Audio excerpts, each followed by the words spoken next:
Sitawahi kumlaumu mwanasiasa mfisadi kwa kuiba kila kitu na kumfanya mwananchi maskini, kwa sababu najua they deserve it. These voters, they deserve the leaders they have. Kwa hivyo William Ruto, kiongozi, kanyaga mafuta. Ati bilioni 6 imepotea ya nini? Inafaa kuwa bilioni 15. Ati bilioni 40 imepotea. Why 40 billion? 100 billion should be lost. Kwa sababu hizi mbuzi, they need to learn. Fuateni Gachagua kabisa. Give him enough members of parliament to negotiate for his handshake deal in 2028. Kiongozi wa Gachagua uko sawa. Uko sawa. Mithika Linturi, ukipata barabara ingine kama ile ya Athiru Maua yenye ulikula 1.2 billion, usikule 1.2 billion, kula 6 billion. Piga kitu paka ilie pu.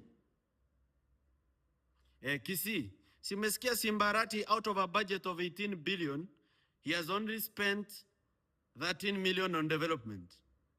That is 285k per ward in 45 wards. That's 15 bob per person.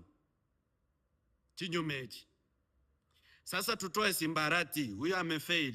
Let us bring Mokurumi, Molili, Bwangondi as the new leader. Line ya wamama hapa, line ya wazee hapa. Omogambi tosere. Tosere Omogambi. Panga line ya wamama hapa na wazee hapa, mpewe unga umbwa nyinyi. Let them learn. Because these people, hata ukiwaambia aje, wanasema ni vitina, wewe uko na shida. It's okay. Let us support our kingpin. Royalty to the kingpin. Wacha kingpin yaende huko mbele atunegotiate sisi mambuzi. Yeah, let him go get his deal for 15 billion. Sisi tufuate kingpin. Let us be loyal to our kingpin. All right. And let's be loyal to the tribal political party. Unaona ile chama ya kabila yetu. Mtu ambaye hafuati hiyo, matusi social media tusiwe. Na unajua hii ujinga si watu hawajasoma pekee ndo wako nayo. Even professors, people are extremely learned, hadi mawakili. They're also voting along tribal lines and they're voting for money. Zaidi ya yote, Mungu atabaki kuwa Mungu.